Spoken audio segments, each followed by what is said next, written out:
Fox News Alert, I'm Brett Baer in Washington. Right now, Donald Trump's resurgent presidential campaign, after getting an infusion of hope from the FBI Friday, appears to be getting an infusion of cash, too, and a major infusion at that. Meanwhile, for Hillary Clinton, past expectations of a home stretch on cruise control have been detoured.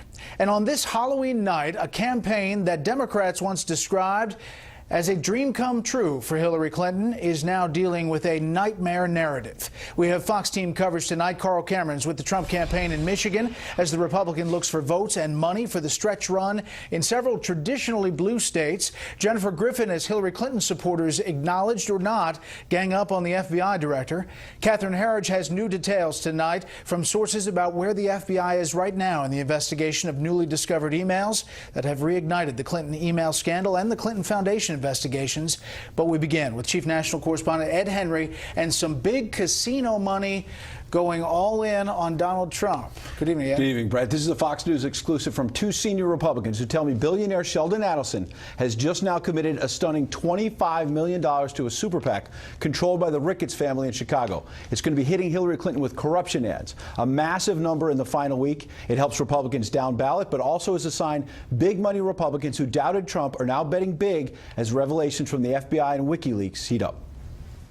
Sources tell Fox News as Donald Trump campaigned yesterday at Sheldon Adelson's Venetian Hotel in Las Vegas, the two casino magnates met for a private chat, though Trump made only a brief public mention of Adelson and his wife Miriam. Really incredible people, and they've been so supportive, and we appreciate it. That support now includes $25 million from the Adelsons to an anti-Hillary Clinton super PAC backed by TD Ameritrade founder Joe Ricketts and his wife Marlene. The PAC, Future 45, as in the 45th president, has already been running an ad comparing Clinton to Richard Nixon. A secretive, paranoid politician who destroyed 30,000 pieces of evidence. Now they have new fodder from WikiLeaks with an email the night before Clinton's first news conference on the email scandal showing advisor Philippe Reines declaring they would be, quote, dropping the bomb, that 33,000 emails were deleted. Another email shows Clinton's own chief strategist Joel Benenson wrote in February 2015 the campaign was, quote, dealing with brush fires from the Clinton Foundation. Benenson added it might be time to ban foreign donations.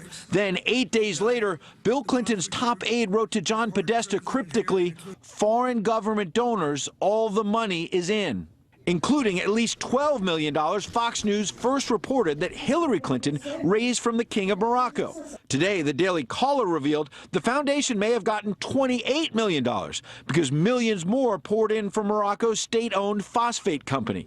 Also new fallout today for interim DNC chair Donna Brazile, who tried to deny she gave the Clinton campaign inside information from CNN. With the exact wording of a question asked at the March 13th CNN TV1 town hall debate. Kelly, where did you get it? You know, as a Christian woman, I understand persecution, but I will not sit here and be persecuted because your information is totally false. New emails today show while she was a CNN contributor, Brazile said of questions from that town hall, quote, I'll send a few more. And before CNN's March debate in Michigan during the water crisis, Brazile told a Clinton aide one of the questions directed to HRC tomorrow is from a woman with a rash. She will ask what, if anything, will Hillary do as president to help the people of Flint. The network today announced on October 14th, CNN accepted Donna Brazile's resignation. We are completely uncomfortable with what we have learned about her interactions with the Clinton campaign. Trump told Fox that Brazile should also resign from the DNC. The system's rigged when Donna Brazile can get the questions to a debate and can give those questions to crooked Hillary Clinton. Now, the Ricketts initially spent millions trying to stop Trump, and there were recent reports Adelson was mad at Trump and done giving him money. This is a sign the Ricketts and the Adelsons now think Trump could win. I'm hearing tonight the $25 million from Adelson, it's a floor, not a ceiling. There's more money coming this week. And that would perhaps give confidence to other donors who have been on the sidelines. They've been on the sidelines and saying, look, if he's putting 25 or more in, maybe they should as well. All right, Ed, thank you. We are learning more tonight about just what may be in the tens of thousands of emails discovered on the computer shared by Huma Abedin and her husband, disgraced former Congressman Anthony Weiner. Chief Intelligence Correspondent Catherine Herridge has the latest on that part of the story. FBI forensic experts have developed a program with key search terms, and the process of sifting through the records on Anthony Weiner's computer has begun. Late Sunday, the FBI got a warrant allowing investigators to read the content to determine if the emails are new or duplicates of records provided to the State Department. An intelligence source said the preliminary search turned up hits for State Department records as well as emails from the Clinton server. While President Obama's spokesman seemed to chastise FBI Director James Comey's decision to notify Congress, Josh Earnest insisted the White House is neutral. I'll neither defend nor criticize what Director Comey has decided to communicate to the public about this investigation. A source close to Weiner's legal team tells Fox's Brett Baer that it seems his laptop was used to back up his estranged wife's smartphone contacts and in the process backed up all of Huma Abedin's emails. Fox is told the records appear to cover the time period when Huma Abedin was at the State Department with then Secretary Hillary Clinton. Writing in the Washington Post, former Attorney General Eric Holder said Comey breached a long-standing principle that investigations should not be announced or publicly discussed 60 days before an election. A senior Democrat went further. You don't want to appear to be putting your hand on the scale.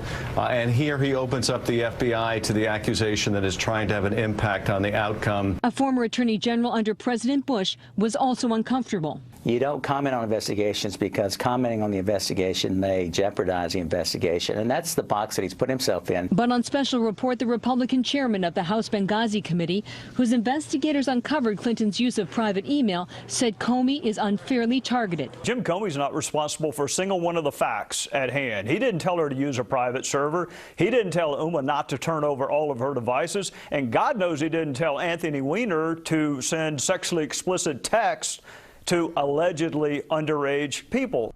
And late today, the Republican chairman of the House Intelligence Committee sent this letter to Director Comey with questions about the new emails. And buried in the text are new allegations from a whistleblower that Clinton mishandled classified information overseas. The congressman writes, I also understand that former Secretary Clinton left classified documents in her hotel room in China and that U.S. Marine Corps security officials filed a report related to the possible compromise of the documents. We are reaching out to the Clinton campaign for comment, Brett. Okay, Catherine, thank you. Well, what do you think? Do you think this will make a difference in the election? And if so, how much of one? Let me know on Twitter at Brett Baer. Use the hashtag Special Report, or on Facebook at facebook.com/BrettBaerSR.